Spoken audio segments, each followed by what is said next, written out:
नमस्कार। आज internal structure of class 7 SST geography segment chapter 2 day 5 पांचवा दिन आज है जब हम इंटरनल स्ट्रक्चर ऑफ अर्थ के विषय में पढ़ रहे हैं and the continuity of this chapter from past few sessions shows the importance of the chapter.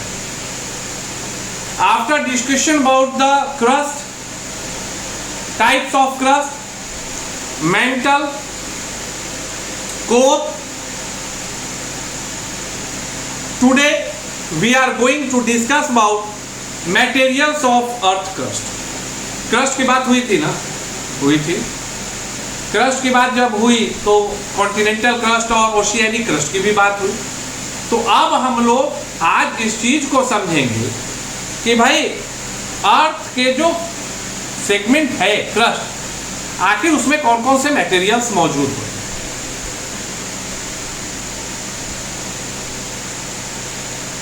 Basically the crust और द लिथोस्फीयर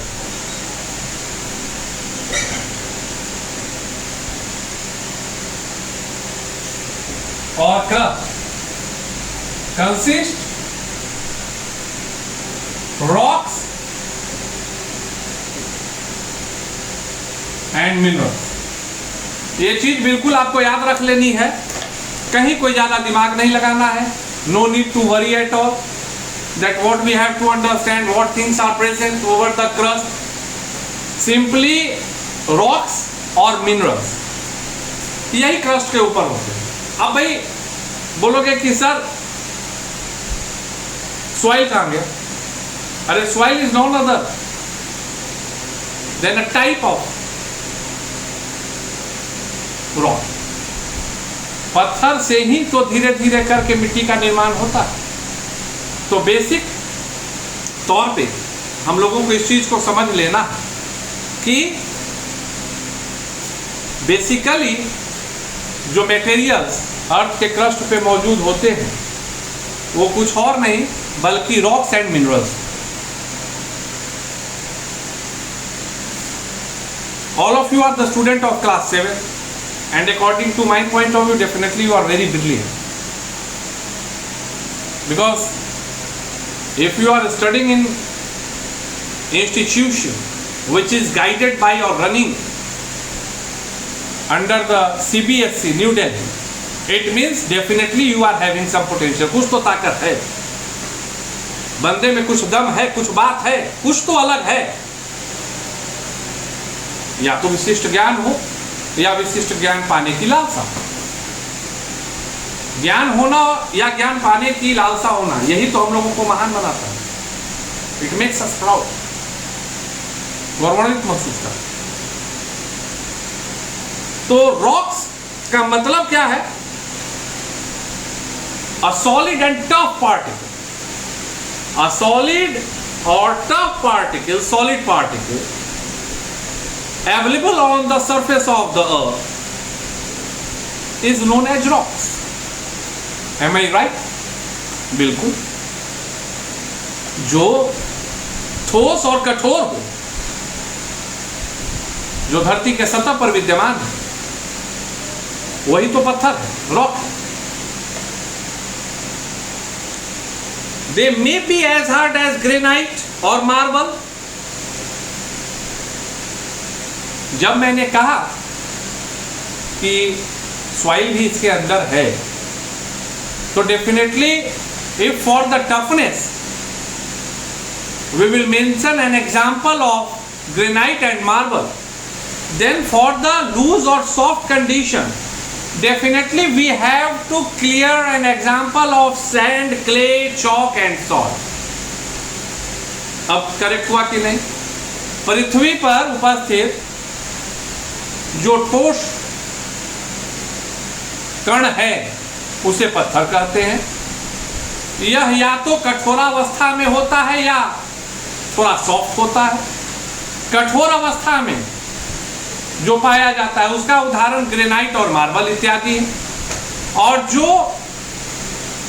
सॉफ्ट और लूज है उसका उदाहरण soil, sand, clay, chalk and salt. तो ये तो हो गया rock.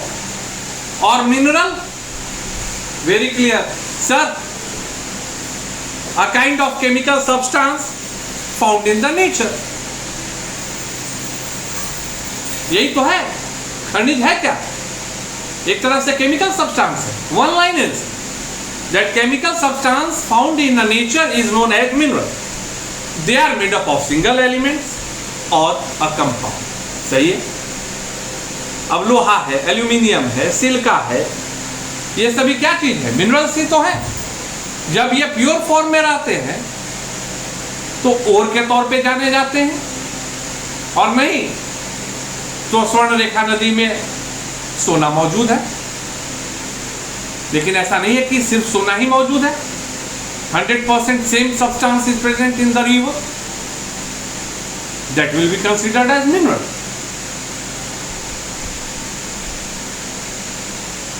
After knowing the rocks and minerals, we have to know about the different types of rock. Different types of rock. तो different types of rocks में 3 प्रकार को हम लोगों को समझना है। We have to discuss about 3 types of rock. पहला,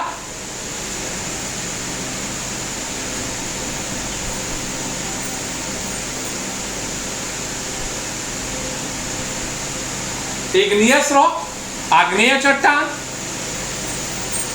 इग्नियस रॉक के बाद आता है सेकंड में सेडिमेंट्री रॉक्स।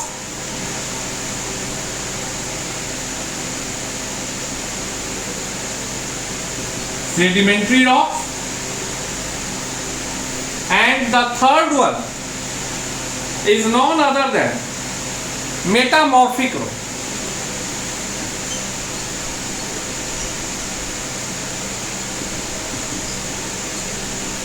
मूलतः जो पत्थर के प्रकार होते हैं उनको 3 भागों में विभक्त करने का काम किया गया है। पहला इग्नियस, दूसरा सेडिमेंट्री, तीसरा मेटामॉर्फिक। अब बोलोगे कि sir what do we mean by igneous rock? एक लाइन में दिमाग में रख लेना है। ज्वालामुखी के बारे में सुने हो? ज्वालामुखी के बारे में सुने हैं? ज्वालामुखी क्या होता है? एक सिंबॉलिक रिप्रेजेंटेशन दे रहा हूं।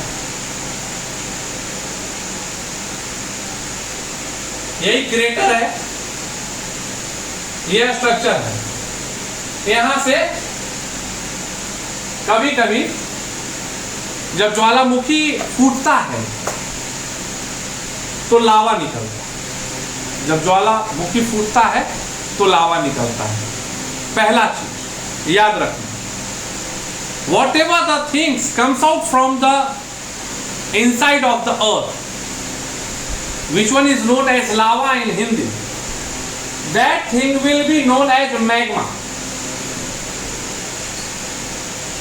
उसको इंग्लिश में मैग्मा बोलते हैं। वो लिक्विड स्टेट एक्चुअली यह धरती के अंदर से निकलता है।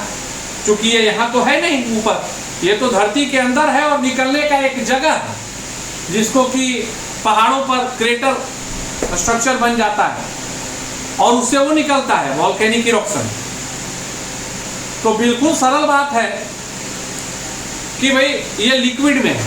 यही जो है magma, this one is a component behind the formation of igneous rock. Igneous rock के निर्माण में मैग्मा की भूमिका काफी अहम होती है, जिसके कि 2 प्रकार होते हैं। पहला इंट्रूसिव इग्नियस रॉक,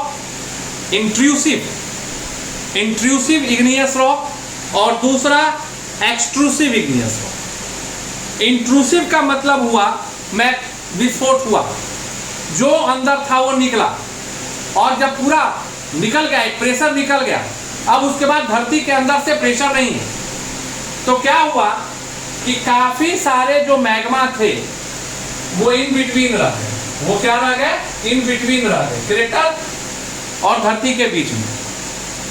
तो ये जब ठंडा होकर जमा, ये जब ठंडा होकर कठोर हुआ, तो इसको कहते हैं इंट्रूसिव इग्नियस रॉक। और जो बाहर निकलने के बाद जो निकलकर फैला और ठंडा हुआ पृथ्वी से बाहर आने के बाद, सच kind of formation of such formed rocks is known as extrusive igneous rock। इससे आसान परिभाषा कौन बताएगा कि सर ज्वालामुखी फूटता है, मैग्मा निकलता है प्रेशर से, लेकिन जब प्रेशर खत्म हुआ तो फिर बीच में भी क्रेटर से और जमीन के अंदर के बीच में भी लावा रह जाता है, तो जो अंदर रह गया उसको बोलते हैं इंट्रूसिव इग्नियस रॉक। और जो क्रेटर से बाहर निकल के आसपास फैलने के बाद शांत होके कठोरावस्था को प्राप्त करते हैं, पत्थर के रूप में रॉक्स के कंडीशन को गेन करते हैं, that will be known as extrusive igneous rock. And the feature of the igneous rock is they are very hard, वो बहुत कठोर होता है। दूसरा चीज, धरती के अंदर से निकल रहा है, which is having the excessive heat, very much heat it contains. It means what? There is no possibility for having the remains of plants or animal inside the igneous rock। सही बात तो है, जो भी चीज आएगा वो खत्म ही हो जाएगा। तो सच्चाई है आग्नेय चट्टान की कि पहला, यह काफी कठोर होता है, दूसरा, इसमें किसी भी प्रकार के पादप अथवा जीव के अवशेष नहीं होते। And the third one is the most important, that such kind of rocks does not contain any layers, वो कोई लेयर में नहीं जमा हो। And due to the hardness and toughness which is a basic fundamental property of igneous rock, again one most important thing, that there is no possibility of passing of air or water through the igneous rock। वो इतना कठोर होता है, लावा के जमने से बनता है, कि जब वो ठंडा होता है तो उससे, उस पत्थर से होकर न हवा का प्रवाह हो सकता है और न ही जल का प्रवाह हो सकता है। And because that rocks comes from the bottom of the earth, then might be possible that gold, silver and aluminium are present in such kind of rocks, क्योंकि वो भी तो भूगर्भ के अंदर ही है। तो आखिर अंदर, पृथ्वी के अंदर जो मिनरल्स हैं वो हैं कहाँ? वो वही तो हैं अंदर। तो जब अंदर से लावा वोल्केनिक इरप्शन होता है तो definitely there is a huge possibility that they will contain valuable minerals like gold, silver and aluminum।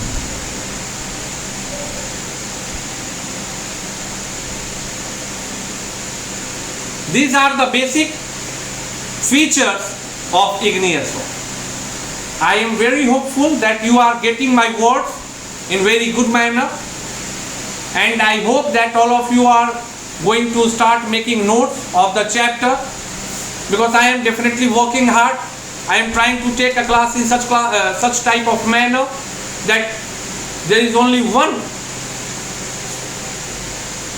shortage, that I and yourself is not sitting face to face, but my voice is loud, my voice is clear, my explanation is, I am trying to explain each and everything in very clear manner. Otherwise, if you will see me, then you will feel that our teacher is writing on the board and explaining in front of me। So study hard, stay well, stay safe, अच्छा से रहिए, सुरक्षित रहिए, Covid के मानकों का पालन कीजिए और घर में तरीके से पढ़ाई कीजिए। लगे रहिए, पढ़ते रहिए, बढ़ते रहिए।